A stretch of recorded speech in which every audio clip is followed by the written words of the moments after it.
Do you have questions about your employment law rights? Ask a Lawyer is here for you. Each week, experts from EmploymentLawyer.ca answer your questions. Visit cp24.com/askalawyer and watch Wednesdays at 9 p.m. on CP24.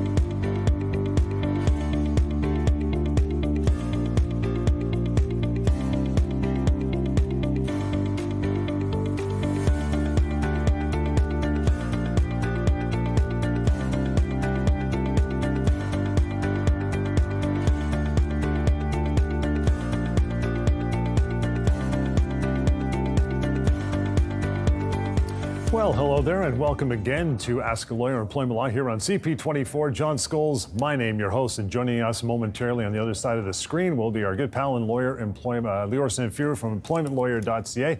He's a guy with all the knowledge, so he'll take you through the next half hour and open your eyes to the world of employment law, employment rights, which you need to know because we all work. So we should be aware of the laws that are bountiful and ready to help you. But if you don't know them, they can help you, right? I'll give you the contact information, as I always do, right off the top of the show to reach Lior outside the half hour. 1-855-821-5900. Ask at EmploymentLawyer.ca. And sometime within the next half hour, Lior will make reference to a website called PocketEmploymentLawyer.ca. But we'll get to that in just a bit. And our main topic is dismissal for cause, what you need to know. We'll get into those finer points here in just a bit. We also do a live radio show on Sundays, 1 p.m. right here locally in the GTA. That's News Talk 1010. Lior and I do that for an entire hour, and always inviting you to call into the show and ask your questions there. They may appear on this show. We'll get to about 2 or 3 phone calls over the course of the next 30 minutes. That's all to come. But Lior, having said all of that, I will let you take over, pal, with the case of the day, or the week that was, as it were. What's going on with you?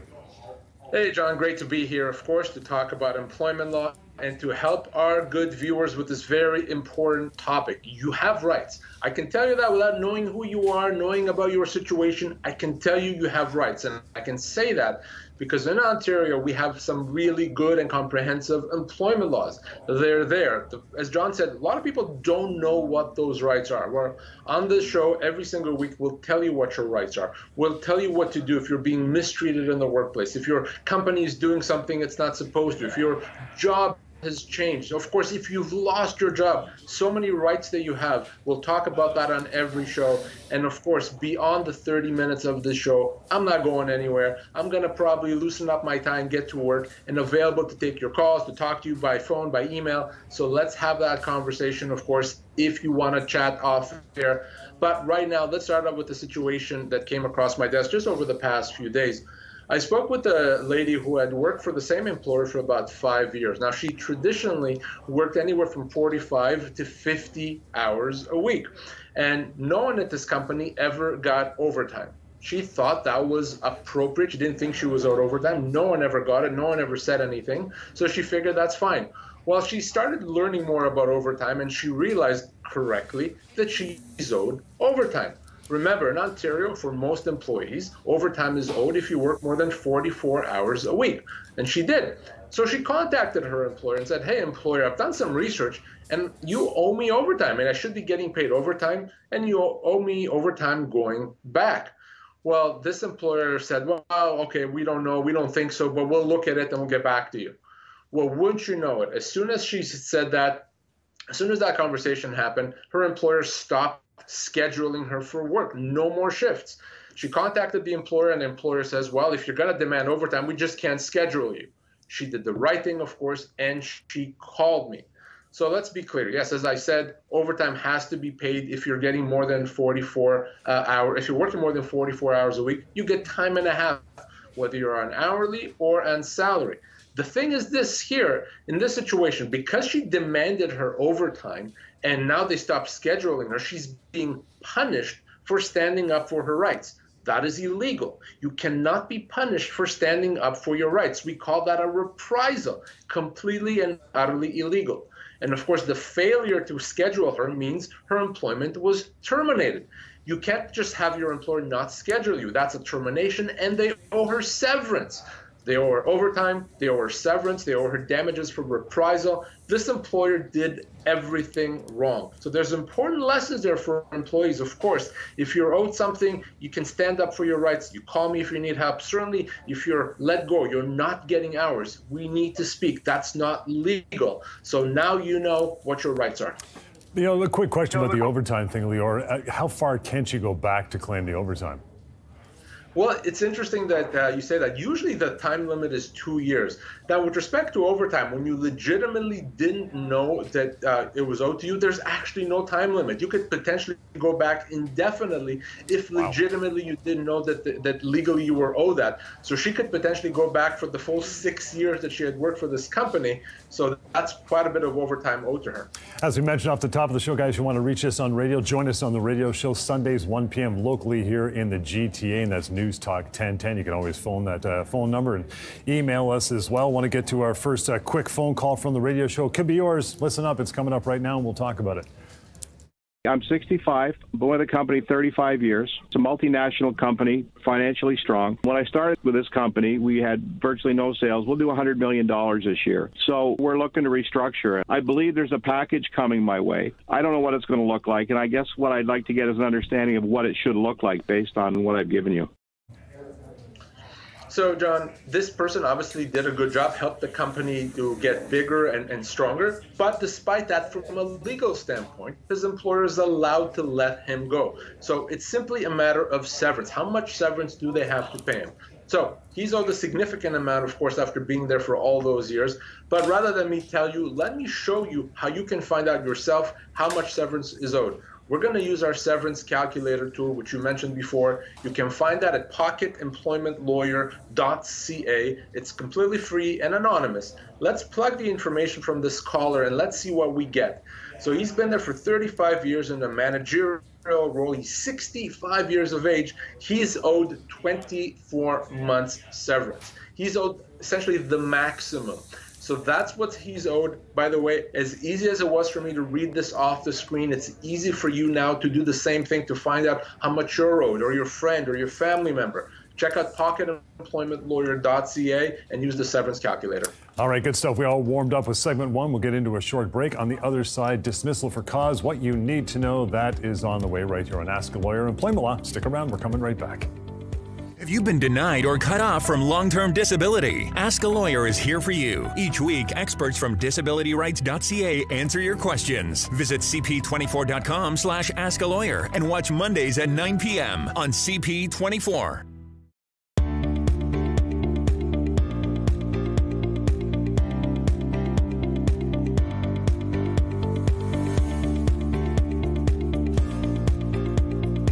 Okay, we're back here. Ask a Lawyer, Employment Law, CP24. John Scholes and Lior Samfiru. Always reach out to ask your questions beyond the half hour. You can do that anytime. Number simple, 1-855-821-5900. There's the email address. Ask at EmploymentLawyer.ca. Use that QR code on the right side of your screen. Okay, main topic. We have one every week. This one's super important. It's all about dismissal for cause. Things to remember, what you need to know. And I always start off by lobbing an easy one over the plate for you, Lior. What does it mean when you're fired for cause, that term, for cause?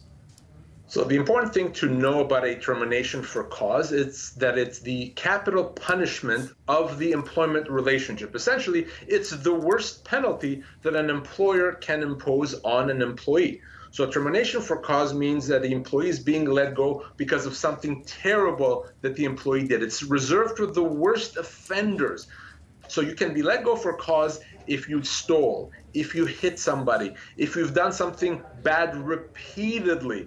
And then if the employer can establish all those things because the conduct is so bad, that means the employer doesn't have to pay severance. The employer doesn't have to pay the employee any compensation moving forward. They can just let the employee go. So very important to remember that it's reserved for the worst offenders. It's the least common form of termination. The more common termination, of course, is a termination without cause, meaning you're not being let go because of something terrible. You're being let go for other reasons. And in that situation, John, severance is paid. So, Lior, if it's reserved for, as you say, the worst offenders, I could assume that for employers, it's kind of a tough thing to rise to. It can't be easy to pull a termination for cause, is it? It is very, very difficult and challenging for an employer to establish cause, to terminate for cause. It's not enough to show that the employee did something wrong, or even that the employee did a few things wrong.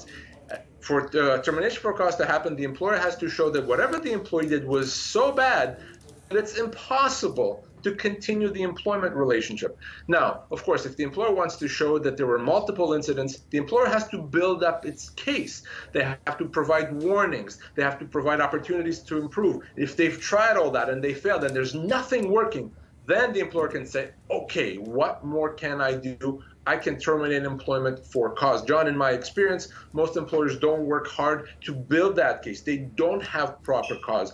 They think, well, this employee did something wrong, so we can let them go for cause. Not at all. Just like you're not going to get the capital punishment because you did something wrong, doesn't mean you can be let go for cause because you did. In my experience, 90% of the time, when an employer supposedly tries to terminate for cause, it's not cause, which of course would then make it a wrongful dismissal.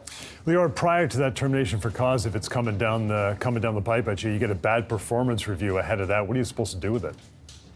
So oftentimes an employer uses a performance improvement plan or a bad performance review to build up a case for cause, to show that they've tried to talk to the employee and they've tried to fix the problem. Now, if you get a bad performance review or put on a performance improvement plan, if you don't agree with it, you have to say something. You have to, in writing, send an email, a text message, something saying, here's why I don't agree with it. Here's why it's not accurate. Here's why it's not complete. Here are the real facts. If you say nothing, you've accepted it, and that could be used against you if the company wants to let you go for cause down the road. By responding to it, you're going to make it much more difficult for the company to ever be able to let you go for cause. If they still want to let you go, they're going to have to pay you your full severance. So yes, that is something you have to do anytime and every time that when you get a performance improvement plan that you don't agree with. Okay, so based on everything you've just said, Lior, and you're dismissed for cause, do you forego your right to severance? Or I guess I could ask, is there a situation when you get fired for cause where you still would get severance? So the general rule is if truly there is cause, if the company has done everything right, you don't get severance. But there are situations where you can get some severance even if there is cause. Those are situations where your behavior was not deliberate, where it's not willful misconduct. So let's say you drive a forklift and you keep getting into accidents. Yeah, at some point the company may be able to let you go for cause, but because you're not deliberately getting into accidents, it's just you're not a good driver, you may still be able to get some severance even in that situation. So always, if the company lets you go for cause, if they're saying forget about severance, you have to call me. Okay, it could be a huge amount that is actually owed to you, and because it's so difficult to terminate for cause, in most cases, you're owed your full severance. Love the topic we do each week, Lior. We still got time before we break to get into our second phone call for the day. As mentioned, always Sundays, 1 p.m. News Talk 1010, our sister station. You can catch Lior and I doing an hour of radio there. We take live calls. That's where we get these from. Let's get to number 2 right now. So I've been temporarily laid off of my job, and they're slowly calling people back. They started, I think, like 2 weeks ago to call people back, and they haven't called me back. So I'm just wondering, how long is a temporary layoff supposed to last before I could get a severance? Mm-hmm. Well, John, you and I always talk about questions like that when someone is on the right path, but they're actually asking the wrong question. Because it's not a question of how long can they keep you on a temporary layoff. The real question is, can they put you on a temporary layoff to begin with? And the answer is no. In most cases, for most employees, your employer does not have a right to put you on a temporary layoff. That's a significant change to the terms of your employment, of course, which would make it a constructive dismissal. You don't have to accept it. That doesn't mean you show up for work if you're put on a temporary layoff. It means you have the right to maybe consider that a termination or to accept it and sit at home and see what happens. So it's not about how long can they keep you on. If your employer puts you on a temporary layoff, you can sit back and see what happens, okay, or you can say, no, I'm not okay with this. I'm treating this as a termination, and now you have to pay me my severance. And by the way, that severance can be as much as 24 months pay, John. We have got to get into a short break, Lior, so we'll do that now. On the other side, it's phone call number 3, as we always promise you off the top. That's on the way as we continue more Ask a Lawyer here on CP24. Stick around. Do you have questions about your employment law rights? Ask a Lawyer is here for you. Each week, experts from EmploymentLawyer.ca answer your questions. Visit cp24.com/askalawyer and watch Wednesdays at 9 p.m. on CP24.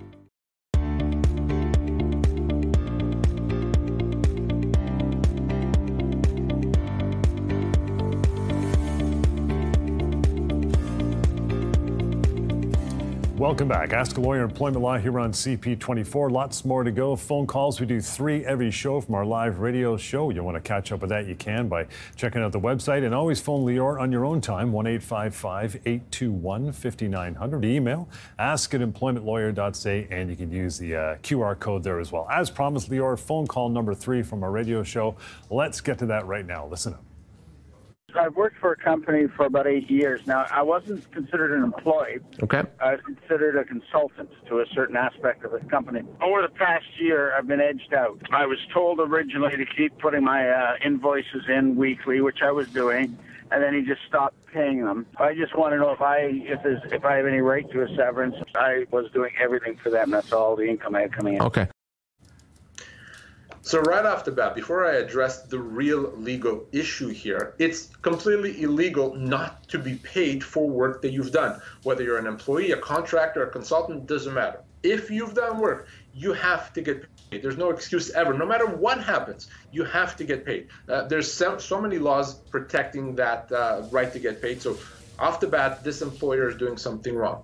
From a legal standpoint, the issue here is really, is this person an employee or a contractor? They are very likely, this person is very likely an employee that's been misclassified as a consultant/contractor. And I say that because he seems to have worked exclusively for them, worked for a full year there. All the income came from them. So it's a classic situation of being misclassified. This happens all the time.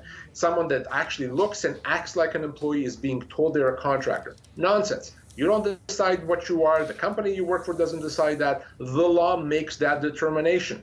And in this case, it's important because if he's an employee, really, he's owed severance after being let go. So now the question becomes, he's an employee. We know that. How much severance does he get?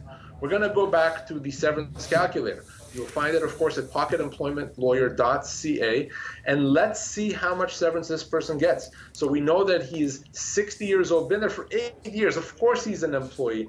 A company doesn't pay him any severance. They probably think they don't have to. Wrong. You see he's owed as much as 14 months severance. 14 months, because he's likely an employee. So for all of you at home, employees, of course, you use the severance calculator. Even if you think you're a contractor, you should use the severance calculator. There's a really good chance you've been misclassified, so check it out. All right, I want to mention as well that Lior, in addition to his other wonderful lawyers of the firm, weekly do live streaming and answer a lot of questions on LinkedIn, Facebook, YouTube. You want to join in on that show at STLawyers, at STLawyers.ca is how you do that. For this week, here we go. Lior, listen up, says, I was unexpectedly fired almost a year ago after working there for a decade. I'm still job hunting. The business claimed that since I qualified for EI, they didn't have to pay me severance. Is that true? My boss wanted me to sign a contract reducing my hours to part-time before bringing me back from a 6-month layoff, or she'll treat it as a resignation. Is that legal? Working for Scrooge, I would imagine at this point. Where do I begin with this? Okay, it just makes me want to just shake my head and throw something. Well, let's make it very clear here. The fact that the employee gets EI has nothing to do with severance, okay? If you can get EI, and oftentimes you get severance, and then EI kicks in, of course, after the severance runs out. But whether or not you get EI does not give your employer a discount. Your employer doesn't get to say, hey, you're receiving EI, therefore severance is not paid. Now, you can't get them at the same time, but one has nothing to do with it. Severance has to be paid by the employer, full stop. So this person, of course, is owed severance. And this whole nonsense, well, if you come back and agree that you've resigned, ridiculous. This employer is trying to save money on severance. Doesn't work that way. If they want to rehire the person, sure. Severance has to be paid. So don't let your employer give you any stories, excuses. Severance must be paid. If they don't pay it, call me. And of course, to know, as I said, how much severance you're owed, easy to do. It takes you seconds. Go to pocketemploymentlawyer.ca, click on the severance calculator, completely free, completely anonymous. Okay, we got time to get an email in there, Lior. We'll do that on the other side of the break, so stick around. We have more Ask a Lawyer Employment Law on the way. Coming right back. Have you been denied or cut off from long-term disability? Ask a Lawyer is here for you. Each week, experts from disabilityrights.ca answer your questions. Visit cp24.com/askalawyer and watch Mondays at 9 p.m. on CP24.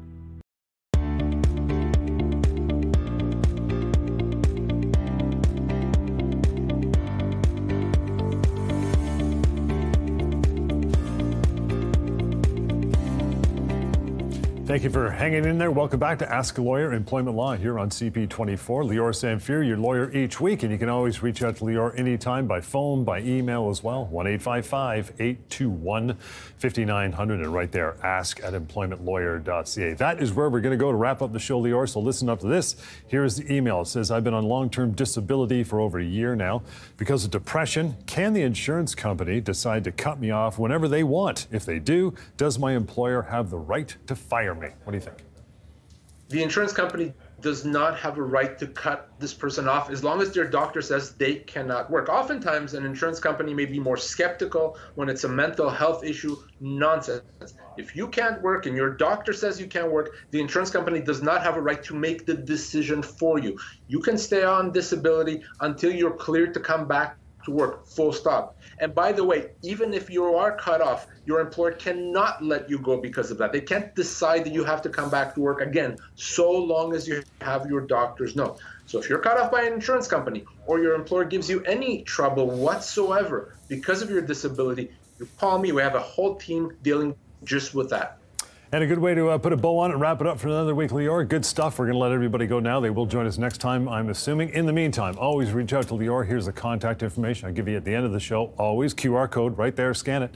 Phone number 1-855-821-5900. Always send your emails to ask@employmentlawyer.ca. The website is Lior used it live was pocketemploymentlawyer.ca. And for any other questions, you go to cp24.com/askalawyer. And of course, the radio show, News Talk 1010. Join us Sundays, 1 p.m. We'll see you next time right here on Ask a Lawyer.